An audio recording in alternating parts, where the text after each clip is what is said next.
ho, you high school graduate. You are a disgrace to your family. It was meant to be a pleasant day, but I was listening to this comment as if it had been said to someone else. But it was directed at me. I never thought I would hear such a thing at a reunion after 10 years. I was looking forward to that reunion day, but instead found myself feeling depressed. My name is Naomi Martinez. I just turned 28. I have a twin sister. Her name is Abigail. Despite being a twin, Abigail was stunning and excelled in school. She was quite capable and was nothing like me. Abigail had been attractive and intelligent since she was a child, and she was always surrounded by adults. She said things that made adults pleased and acted in ways that impressed them while surrounded by adults. She was spoiled by everyone. By the way, I was a naughty and sloppy girl who wasn't particularly good at what I did. Because I was not attuned to the emotions of grown-ups, Abigail got all of the adults' attention. Abigail was the type of girl who needed to be treated well, and it appeared that she couldn't stand losing to me. When I was in elementary school, there was a bread eating contest at the town sports day. I, who loved bread, won first place. I will never forget the look on Abigail's face. She was staring at me, her face contorted as if she was about to cry. Her hands were shaking so much, I thought she was going to punch me. I tried to give Abigail some of the bread I had won in the bread eating contest because she seemed so frustrated. Abigail slammed the bread to the ground with all her force. It was a cream bun. The cream splattered on the sand of the playground. It was my favorite cream bun. I should never have given it to her. I should have eaten it myself. I remember thinking that calmly at the time. Aside from the bread eating challenge, I had never beaten Abigail. The adults around me were always praising Abigail. But our parents loved us both equally. I love my parents, who, unlike the other adults, also loved me. They always smiled, listened to me, and hugged me every day. I was able to grow up in a carefree and calm environment without putting myself down. It was thanks to my loving father and mother. But 15 years ago, my happiness suddenly collapsed. When I was in junior high, I was on the track team and spent every day training. I had to train myself every day. I wanted to improve, so I would run around the neighborhood after club activities ended. That day, after training, I ran to the station to look for my father. It was late in the evening and visibility was poor. I found my father in front of the station. "Dad!" I called out and ran towards my father. As I was crossing the crosswalk, a truck plowed into me. I'm going to die. That was all I could think of, and I closed my eyes. The next moment, I heard a loud squeak and felt someone pushing me. "Are you okay? Someone, call an ambulance! Is she okay?"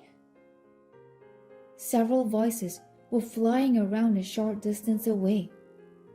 I had no idea what was going on. In my fading consciousness, I closed my eyes. When I next opened my eyes, I was in a hospital bed. I didn't know how much time had passed or where I was for a while. I looked around and saw my mother looking down beside me. "Mom," I called out at her, and she smiled weakly, her face exhausted. "Thank God, you were awake." When I woke up, I learned an unbearable truth. My father, who had tried to save me, had been hit by a truck instead of me. I heard he took a strong hit to the body and died instantaneously. I couldn't accept it, but that was the reality. After my father passed away, our lives changed drastically. In order for our family to survive, my mother had to go to work. Our family's finances got difficult as a single-parent family. My mother's face, who had spent her entire life as a full-time housewife, grew older and older. It was painful for me to see her face. It was my fault that my father died. I always thought so. When Abigail had to take the high school entrance exam, she decided she wanted to attend a private high school with a cute uniform. But due to the financial problems, she could only go to a public high school. When things didn't go as she had hoped, Abigail would always say, "If you hadn't let our father die, I wouldn't have to go through this. You are a jinx." She said this to me coldly. Every time she said that, I blamed myself. If only I hadn't gone to look for my father that day. If I had never trained. If I had never joined the track team. If I had never been born. The thoughts became more intense, and I began to reject my own existence. To help my family as much as possible, I started working right after I graduated from high school. I began working at a startup company where I was able to work regardless of my school background. I kept thinking that I was not a good person. But as I started working, my mindset gradually changed. Fortunately, the company where I worked welcomed people with varied points of view, and the workers accepted each other. It was a place where people could express themselves regardless of their age or background, and where they were entrusted with increasing amounts of labor based on their motivation. I worked hard because I wanted to be recognized by someone. I was happy to be recognized little by little, so I just worked hard. One day, a few years later, I received a call from my mother. I was concerned because we hadn't spoken in a long time, and I feared that something horrible had happened to her. I felt a little uneasy and immediately called her back. "Naomi, long time no see. How are you doing?" "Hey, I'm fine. How are you?" "I'm doing well too. I called you today because I have good news." It's been a while since I heard my mother's cheerful voice, so I was relieved. Abigail is getting married. My heart was racing. I hadn't heard about Abigail in a long time. The painful past that I had been trying to forget. My emotions felt heavy all at once. "Really? That's good news. I feel happy for you," I said in a cheerful voice, suppressing the fuzziness in my heart. Hanging up the phone, I sighed. I was sure Abigail didn't like me, but she was my only sister. I wanted to do everything I could to support her. I was finally able to feel that way after 5 years away from my parents' home. But I wasn't sure if Abigail would accept my congratulations. After a few days of pondering, I called my mother. "Hey, Mom, the company I work for now actually has a connection to a wedding venue. They're running a promotion right now where they're offering a discount on expensive packages. I was wondering if we could hold Abigail's wedding there." Then my mother said, "I'll ask Abigail." She was overjoyed. My mother phoned me the next day, and she agreed to use the promotion for the wedding. I was happy that Abigail accepted my proposal, 6 months later, on the day of Abigail's wedding, I went to the wedding venue where the ceremony would take place. It had been 10 years since I had seen Abigail. I hadn't seen her since I moved out of my parents' house. I wondered if Abigail had become more beautiful. What should I talk about after such a long time? With these thoughts in mind, I entered the wedding hall. There was a stunning woman in a spotless white bridal gown. It was Abigail. I recognized her even though I hadn't seen her in more than 10 years. I was strangely convinced that we were indeed twins. "It's been a while, Abigail. How are you?" I asked timidly. "Huh? Naomi? Naomi, is that you?" I was puzzled. Abigail was looking at me with a look of annoyance. I wondered if my mother hadn't told her that I was coming.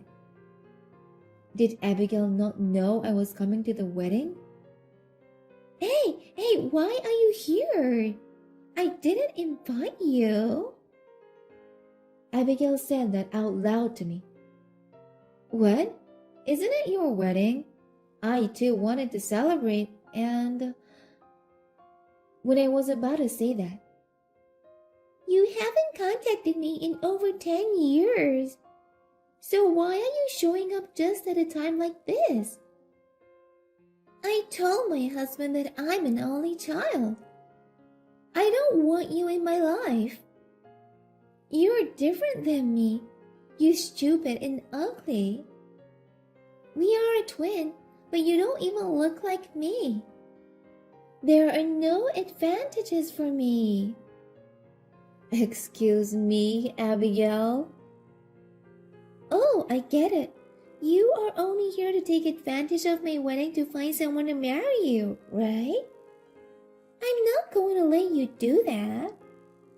You don't have a college degree and you don't even look good. I'm sure there is no one who wants to marry you." Abigail was not very happy that I showed up. "Abigail, listen, I really came here to celebrate with you.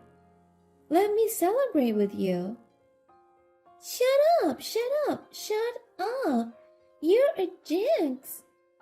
You're only a loser who only graduated from high school. You're a disgrace to our family, and now you want to ruin my wedding?" Abigail shouted and threw something at me. Cream came out from the object that hit me. My clothes were covered with white cream. It was a cream bun that my mother had bought for me, which I loved as a child. Why? My mind went blank. We certainly weren't close sisters. Abigail was smart, and I remember she taught me how to study once. She taught me in a way that was very easy to understand, and I really enjoyed that time with her. I always wanted to be like Abigail. I knew Abigail didn't like me, but I still liked her. I hoped she'd let me join her in her celebration. I invited her. My mother said bitterly, "It's your wedding. Don't you want to celebrate with the whole family?" My mother had invited me without telling Abigail. I can't believe that on the happiest day of my life, I have to see the face of the person I hate the most in my life. This is unbelievable. I don't want to see you. I don't want to see your face for the rest of my life. Get out of here. Abigail shouted at me. I was shocked. I didn't think she hated me this much. Had I done something so terrible to Abigail? Was it because my father died because of me? My mind was racing with thoughts. Unable to do anything about it, I left the venue. My mother came after me. Naomi, I'm sorry. I'm sure Abigail didn't mean what she said. She was just a little tense before the wedding. I'll call you later. I'm sorry. My mother was worried about me, but she returned to the wedding hall. The cream was splattered all over my outfit, leaving it in a state of disrepair. I'm sure I looked dreadful with the shock I'd never felt before. I decided to go home without thinking about anything. I walked aimlessly for a while. It was getting dark when I realized that I had been walking for about 2 hours. Because of my aimless walking, I felt a little more at ease. I was about to head home when my phone rang. On my screen's phone, my mother's name appeared. I knew the ceremony had to be over by now. I answered the phone, wondering what she wanted from me. Then, I heard my mother's voice, which sounded quite preoccupied. "Abigail is in trouble. Please come back here right away." I was alarmed by my mother's extraordinary anxiousness, so I dashed back to the wedding venue. When I got to the reception desk, I found Abigail and my mother arguing about something at the desk. "Mom, Abigail, what happened?" I asked. "Naomi, they are saying that without you, the payment will be $1 million. What's going on?" Abigail asked me a question in a screaming tone that made me want to muffle my ears. Then, "Miss Martinez, how are things going on?" The staff of the wedding hall greeted me. "What?" My mother and Abigail were looking at me stunned. "Good work, you can leave us now," I said to my staff with a smile. Yes, after finishing high school, I began working for a startup company where my history and age were unimportant. There, I learned the know-how of management from scratch. I started my own business when I was 20, and now I'm known as a charismatic CEO of the younger generation. By the way, this wedding venue was owned by one of my companies. "There is now such a thing as a cheap wedding promotion, where you can experience a wedding package that costs $1 million. Our CEO, Miss Martinez, was going to pay the difference. She said it was because she wanted to do everything she could for her precious sister." One of the staff members said this to my mother and Abigail. I wanted Abigail to be happy. I thought about what I could do and put my heart into it as best as I could. I was worried that Abigail would not accept it. Still, I wanted to do something for her. "Naomi, thank you so much. Thanks to you, we had a good wedding," my mother said in tears. "Abigail, you should thank Naomi." Abigail looked down and said in a small voice, "But why do you always try to be nice like that? You know how I've always despised you. It's because you've always been nice to me while looking down on me. Ever since our father died, I've been going through a lot of hard times. It's all your fault." "Abigail." I didn't have words to say back. "You were always smiling at me when I was being mean to you, and it was really creepy. I really hated you for always acting so casually." "I understand. I'm sorry." "You see? That's what I'm talking about. Whenever I see your attitude like that, I'm reminded of what a terrible and dirty person I am." "Wait, seriously? I'm sorry I didn't notice that." "But the truth is, I've always wanted to be friends with you for a long time.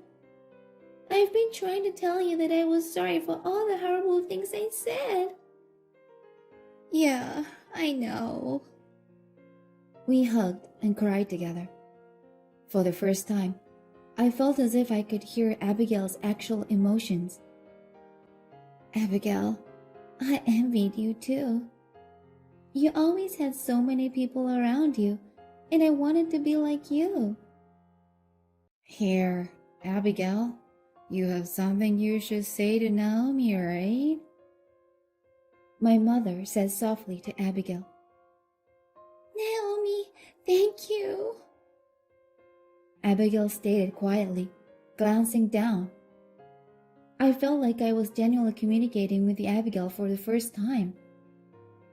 A week later, I was at my parents' house. My mother, Abigail, and I decided to talk. Abigail had been envious of me when she was little.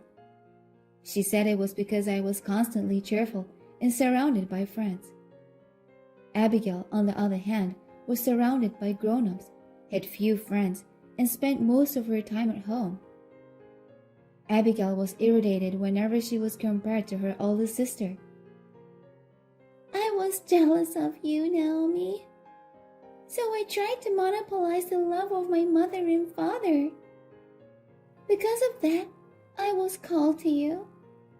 I am so sorry. Abigail hugged me. No matter how cold I was to her, you were always kind to me. Even after you left home, you were always caring for me. I knew that you loved me. I realized that I wasn't a match for you. With that, she happily added, I looked you up on the internet. It said you were a super promising young CEO. You are amazing. You are the coolest person in the world. It had been years since I had been able to talk to Abigail like this. Something in the center of my chest that had been bothering me for years seemed to be melting away. Seeing us together, my mother was shedding tears. A picture of my father was next to my mother. Darling, this day has finally come. She spoke to my father's photograph. 6 months later, Abigail started working at my company. You are truly amazing when it comes to work. I'm going to work hard as you do. I'll beat you one day. What are you talking about? You'll never be able to catch up to me. But I'll accept your challenge. Let me see what you got. We glanced at each other for a moment, then laughed out loud. I wish it had happened sooner, but it was not too late. Dad, please watch over us.